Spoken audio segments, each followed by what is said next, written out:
Beloved in our Lord Jesus Christ, Jesus said of John the Baptist that he was the greatest prophet who ever lived. Why? We see that clearly when John saw Jesus passing by, he said, "Look, the Lamb of God." When two disciples heard him say this, they followed Jesus. And then Jesus says, we can be even greater than John the Baptist. How? If we proclaim him to the world.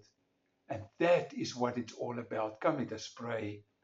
Lord, teach us how to proclaim, how to tell, how to lift you high, and find that you bless us in immeasurable ways.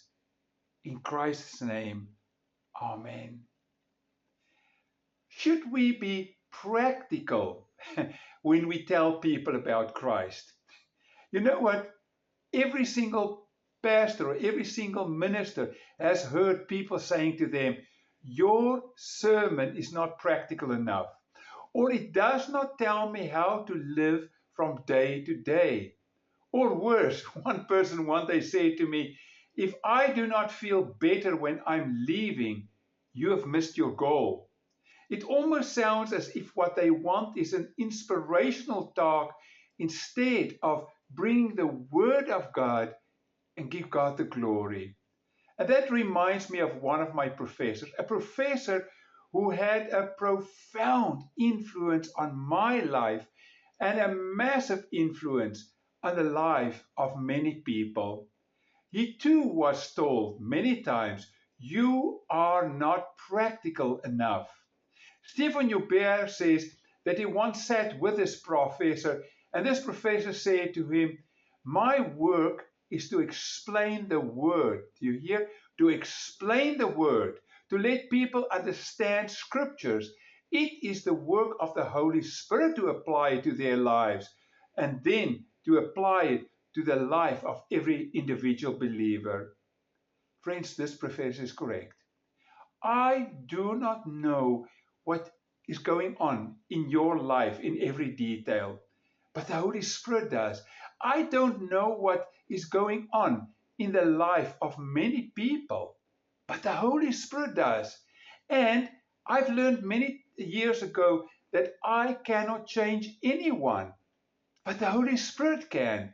Moreover, if we try to make things relevant for every believer, our focus will turn away from God to the people in front of us instead of bringing God's word to focus on God to give him the glory. So the question is very seriously, how should we witness? 2 Timothy 4 verse 1 to 3 says, I solemnly urge you in the presence of God and Christ Jesus, who will someday judge the living and the dead when he comes to set up his kingdom. And then, preach the word of God. Preach the word of God. Be prepared whether the time is favorable or not. Patiently correct, rebuke, and encourage your people with good teaching. It all comes from the word.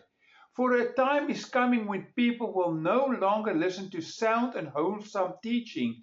They will follow their own desires and will look for teachers who will tell them whatever their itching ears want to hear. It sounds like today.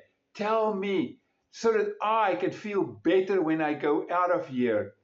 But that's not what Paul says. He says, teach the word of God, the entire written word of God, his complete revealed truth as contained in the Bible. Be prepared. Opportunities can come extremely fast, extremely suddenly and forceful.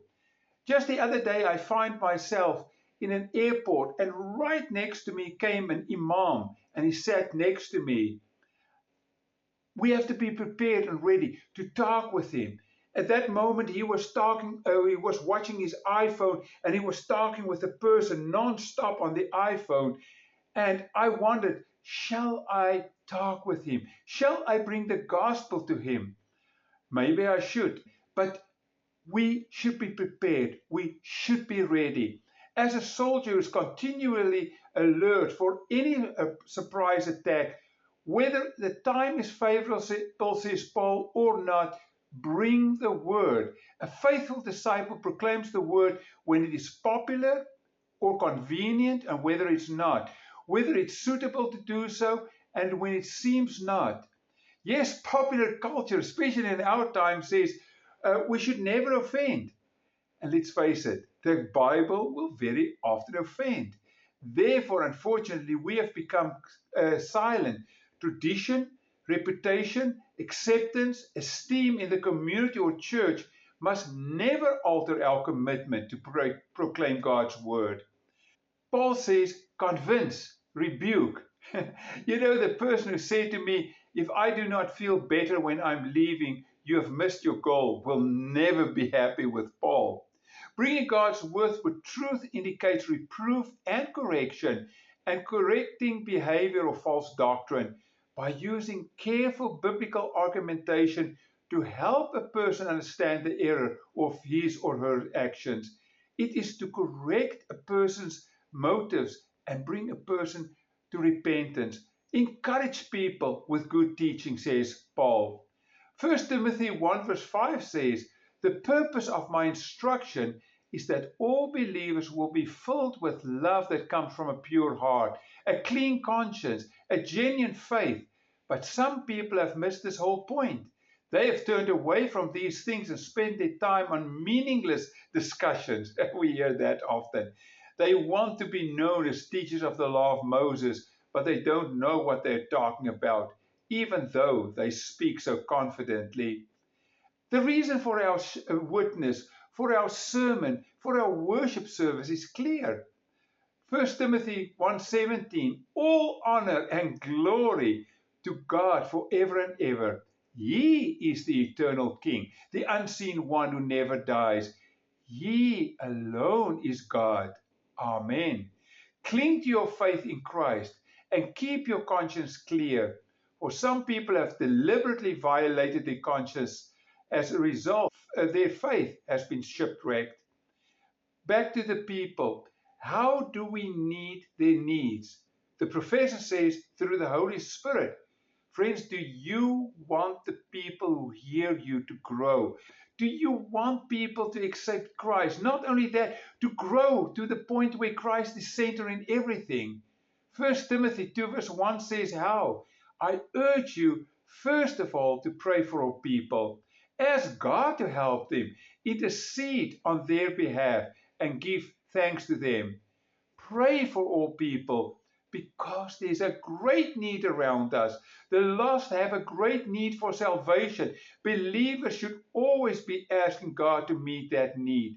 All people, that means absolutely all people. We know not what God wants to do for them. Intercede on their behalf because we have compassion for the lost. We come intimately to God pleading for salvation. So, how do we bring the word? Bring the word clearly so that people can understand what the word says. And then leave the results to the Holy Spirit. Let the Holy Spirit change people, friends. We cannot do that.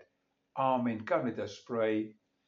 Lord, thank you for your grace. Thank you for your Holy Spirit who is changing every one of us every day. Thank you for your work in my life, Lord, as I'm struggling with all kinds of stuff. But no, you are alive. You are changing us, Lord, every one of us. We pray for people who are struggling with all kinds of problems and we bring them to you. We also bring brothers and sisters who are being persecuted for their faith, and we bring people who are in very difficult situations. All of that in Jesus' name. Amen. And now, friends, I pray that you will receive the power when the Holy Spirit comes upon you, and you will be Christ's witnesses, telling people of Him everywhere, or as He said, in Jerusalem, throughout Judea, in Samaria, to the ends of the earth. You will witness and you will see the results of the Holy Spirit through your work. Amen.